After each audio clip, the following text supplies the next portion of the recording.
এসেছি শো করতে। এখন আমি করছি মেকআপ, আর এদিকে চা দিয়ে দিয়েছে, সঙ্গে রয়েছে বিস্কিট। চা বিস্কিট খেতে খেতে মেকআপটা তৈরি করে নেবো, কারণ অলরেডি লেট হয়ে গেছে। তাই তো এর জন্য লেট হয়েছে। এইদিকে আমাদের সমস্তটা এর জন্য হয়েছে, কারণ কি আমি এর জন্য 8 ঘন্টা ধরে ওয়েট করেছি। এনার জন্য 8 ঘন্টা ওয়েট করা হয়েছে, আর আমরাও মোটামুটি স্টেশন থেকে নেমে আর 10 মিনিটের রাস্তা 8 ঘন্টায় আসা হয়েছে। ভাষণ টাষণ হচ্ছে বলে সবই নো এন্ট্রি শুরু হয়েছে, যার জন্যই অবস্থা।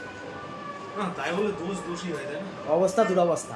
দোষ হয় না, না না তাও দোষী হয়। মেয়েদের সব দোষ মাফ করে দিতে হবে। তারপরে আমি হচ্ছি প্রথম শিল্পী, আমি ছাড়া তো প্রোগ্রামটাই শুরু হবে না। কোথায় সিঙ্গার কোথায়?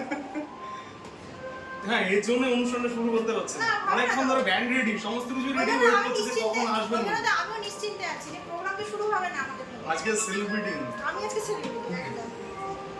না দাদা সেলিব্রিটি। No. এই দাদাকে আমার চেনা লাগছে, কিন্তু কোথায় দেখেছি মনে করতে পারছি না। এসে থেকে শুধু ওটাই বলে যাচ্ছে। আলটিমেটলি কেউই মনে করতে পারছি না আমরা। হ্যাঁ, দুজনেরই আমাদের দুজনেরই চেনা লাগছে। তবে আজকে এই করে রেখেছি, মানে মেমোরিটা আজকে ধরে ভিডিও করে রেখেছে, লক যেন করে সামনে কিন্তু রেখেছে। না ভুলে যায়। প্রোফাইল খুঁজছে কোথায় দেখা হয়েছিল, প্রত্যেকটা ফুটেজ রেখে দেবো যে কে কবে ছিল। হ্যাঁ। এখন প্রত্যেকটা নোট করে রাখছি তো অসুবিধা হয় না, বের করে ডেট থেকে বের করে দেবো।